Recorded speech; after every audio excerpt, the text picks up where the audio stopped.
তোমরা যে টবের মধ্যে সুন্দর ফল ধরে আছে গাছগুলি দেখতে পাচ্ছ, এগুলি আমার ছাদে টবে করা স্ট্রবেরি গাছ। এই ফলগুলি এখনও পাকেনি, আর কিছুদিন পর এই ফলগুলি পাকবে। এই গাছটিকে অনেকে না চিনলেও এই ফলগুলিকে কম বেশি সবাই চেনে। এর সুন্দর টকটকে লাল গোল গোল ফল আমরা হাটে বাজারে ফলের স্টোর বা দোকানগুলিতে এই শীতের সময় দেখি। আর এর সুন্দর টক মিষ্টি স্বাদ ও আকর্ষণীয় সুগন্ধের জন্য আমরা এই ফল কিনি বা এইভাবে ছাদে টবের মধ্যে লাগিয়ে খেয়ে থাকি। এই স্ট্রবেরি ফলটির গাছ হলো ফ্যাগারিয়া প্রজাতির উদ্ভিদ। বর্তমানে সারা বিশ্বে এই ফলটি কম বেশি চাষ হচ্ছে। এই ফলের সুন্দর বর্ণ ও গন্ধ ও স্বাদের জন্য আমরা এই ফল খাই। এই ফলটি অনেক পুষ্টি সমৃদ্ধ ফল। এই ফলে মোটামুটি 12 থেকে 14টি পুষ্টিগুণ আছে ও অনেক রোগ প্রতিরোধ ক্ষমতাও আছে এর।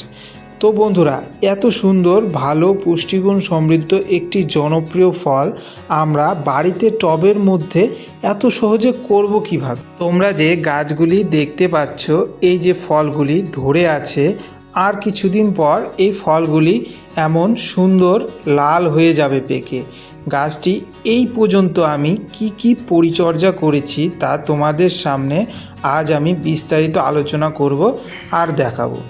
তো বন্ধুরা, তোমরা যদি এখনও আমার এই সুন্দর গার্ডেনিং চ্যানেলটি সাবস্ক্রাইব না করে থাকো, তবে অবশ্যই এই চ্যানেলটি সাবস্ক্রাইব করে নিও।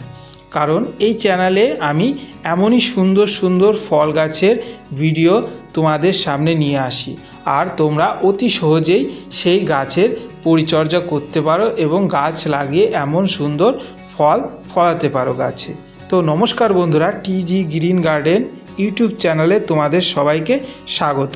তো বন্ধুরা, তোমরা দেখতেই পাচ্ছ আমার ছাদের এই স্ট্রবেরি গাছগুলি, যেগুলি আমি টবের মধ্যে লাগিয়েছি। এই গাছগুলিতে কি সুন্দর ফল এসেছে।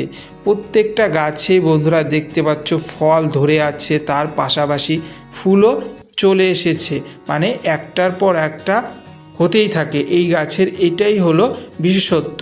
কারণ কি, একটা পেকে যাবে, এর পিছনে আরেকটা ছোট থাকবে, তার পেছনে আরেকটু বড়, এই যে দেখতে পাচ্ছ যেমন ঠিক তেমনই, আবার এর পেছনে ফুলও থাকবে। প্রত্যেকটা গাছে সম্পূর্ণ ভরে এমন করে ফল ধরে থাকবে। আর সে গাছটি তুমি টবেই লাগাও বা ছোট দেখতে পারলে এই যে জলের বোতলে ড্রামে আমি করেছি, যেটিতেই লাগাও না কেন, প্রত্যেকটি গাছে সুন্দরভাবে এমন ফল ধরে থাকবে। আমার এই টিপসগুলো তোমরা যদি ব্যবহার করো, তবে অবশ্যই সহজেই তোমাদের গাছগুলি এমন ফলে ভরে থাকবে। তো বন্ধুরা, দেখতে পাচ্ছ যে আমার এই গাছগুলি সম্পূর্ণ রোগমুক্ত এবং কোনো রকমের রোগ বালাই নেই এবং সম্পূর্ণ সবুজ গাছ। এই রকম একটি গাছ করতে গেলে কি করতে হবে এবং কি স্প্রে করতে হবে সেই সম্বন্ধেও আমি বিস্তারিত তোমাদেরকে বলে দিচ্ছি এই ভিডিওর মাধ্যমে। যেহেতু বন্ধুরা এই গাছগুলি আমরা বাড়িতেই করেছি, তাই এই গাছগুলিতে কোনো রকম আমরা রাসায়নিক সার বা রাসায়নিক ওষুধ ব্যবহার করব না। এই গাছে শুধু সপ্তাহে একবার এই যে নিম তেল, বন্ধুরা দেখতে পাচ্ছ যে এই নিম তেলটা আমরা স্প্রে করেছি, আমি স্প্রে করেছি। বন্ধুরা, তোমরাও যদি তোমাদের গাছে এমন ওই দেখতে পাচ্ছ পাতা খেকো পোকা বা বিভিন্ন রকমের সাদা পোকার থেকে যদি বাঁচতে চাও, তাহলে তোমাদের যে কোনো গাছে এই নিম তেল প্রতি লিটারে 2 ml করে গুলিয়ে সপ্তাহে একবার স্প্রে করলে তোমাদের গাছ বন্ধুরা সুন্দর থাকবে। দেখতে পাচ্ছ যে আমি এই 250 ml যে বোতলটি, এটি মাত্র 100 টাকা দিয়ে কিনেছি। আমার যে স্প্রে বোতলটি আছে এই রকম বোতলটি বন্ধুরা তোমরাও নিয়ে নেবে। এটি 2 লিটারের বোতল। এই বোতলে আমি 4 ml মিশিয়ে, ওই ওষুধটি মিশিয়ে গাছে এইভাবে আমি সপ্তাহে একবার করে স্প্রে করে দিয়েছি। বন্ধুরা দেখতে পাচ্ছ আমার গাছের হেলথ। আর বন্ধুরা এর মাটির কথা বলতে গেলে বন্ধুরা, আমি এই রকম সুন্দর ঝুরঝুরে মাটি ব্যবহার করেছি, একদম হাফ ইস টু হাফ গোবর মিশিয়ে, মানে অর্ধেক মাটি অর্ধেক গোবর মিশিয়ে আমি এই মাটিটি তৈরি করে রেখেছিলাম। আর এই মাটিতে আমি এই গাছ করেছি। এই যে গোবর সারটি আমি ব্যবহার করেছি সেই গোবর সারটি তোমরা দেখতে পাচ্ছ। যেহেতু এই গাছটি অ্যাসিডিক সয়েল পছন্দ করে, তোমাদের মাটি যদি একটু এঁটেল মাটি হয় তাহলে তোমরা মাটিতে সমপরিমাণ একটু পরিমাণ ভিনিগার মিশিয়ে দেবে, তাই তোমাদের গাছে এমন ফল ফলবে বন্ধুরা। আর বন্ধুরা এই গাছের আরেকটি দিক লক্ষ্য রাখতে হবে, প্রত্যেকটি গাছে তোমাদের এই রকম মালচিং করে দিতে হবে। অবশ্যই এটি মালচিং করতে হবে, কারণ কি এমন যদি বড় টব হয় তবে এর ফলটি যেহেতু নরম ফল, তাই মাটির সংস্পর্শে আসলে ফলগুলি খারাপ হয়ে যেতে পারে। তাই আমি প্রত্যেকটি গাছের গোড়ায় এইরকম মালচিং করে দিয়েছি। ছোট টব হলে আবার অবশ্য সমস্যা নেই, কারণ কি ছোট টবের সাইড দিয়ে বন্ধুরা ঠিক এই রকম ঝুলে পড়ে, তাই সেটিতে অসুবিধা নেই। মালচিং করে দিলে খুব ভালো হয়। আর এর জল দেওয়ার যে পরিমাপ, মাটি যদি এমন ভেজা হয় তাহলে বন্ধুরা জল দিবে না। যখন মাটিটি শুকোবে তখন তোমরা নির্দিষ্ট সময়ে এই গাছের গোড়ায় এইভাবে জল দিয়ে দিবে। আবার বেশি জল হলে বন্ধুরা এই গাছের ক্ষতি হতে পারে, তাই বন্ধুরা তোমরা দেখে তোমাদের আইডিয়া হিসাবে যখন মাটিটি শুকনো ভাব হবে তখন জল দিবে। শুধু জল আর সময় মতো স্প্রে করলেই বন্ধুরা এমন সুন্দর ফল হবে না, আর এমন ভালো ফ্রুটিং হবে না, তার জন্য সারও দিতে হবে।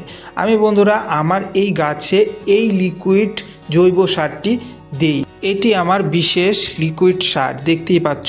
এই সারের সম্বন্ধে পুরো একটি ভিডিও আছে, যে ভিডিওটি আমার এই চ্যানেলেই আছে, আমি ডিসক্রিপশন বক্সে দিয়ে দিয়েছি, তোমরা চাইলে দেখে নিতে পারো। এই সারটি আমি 15 দিন অন্তে গাছের গোড়ায় ঠিক এইভাবে দিয়েছি। গোড়ায় দেওয়ার আগে আমরা গাছটির গোড়া ভালো করে ভিজিয়ে নিয়েছিলাম আর এই সারটি দিয়েছিলাম। তোমরা দেখতেই পাচ্ছ রেজাল্ট। তোমরা এখনই এই গাছে এরকম ফল ধরেছে, আরও এর পেছনে ফুল আছে দেখতে পাচ্ছ, আরও এর নিচ দিয়ে বন্ধুরা নতুন ফুল বেরোচ্ছে, যেগুলি এখনও সম্পূর্ণ বেরোয়নি। প্রত্যেকটি গাছে একই রকম। এই গাছটি ভরে একদম ফলে ভরে যাবে কিছুদিন পর, আমি তারও আপডেট তোমাদের সামনে নিয়ে আসব।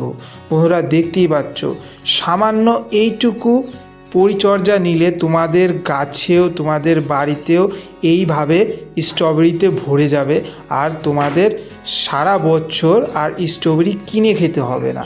তো বন্ধুরা তোমরা যদি এখনও আমার এই চ্যানেলটি না সাবস্ক্রাইব করে থাকো তবে অবশ্যই সাবস্ক্রাইব করে নিও, আর এত সুন্দর একটি ভিডিওর জন্য অবশ্যই লাইক করো। আর এই ভিডিও সম্বন্ধে যদি কিছু প্রশ্ন থাকে তবে অবশ্যই কমেন্ট করবে। ভিডিওটি সম্পূর্ণ দেখার জন্য ধন্যবাদ।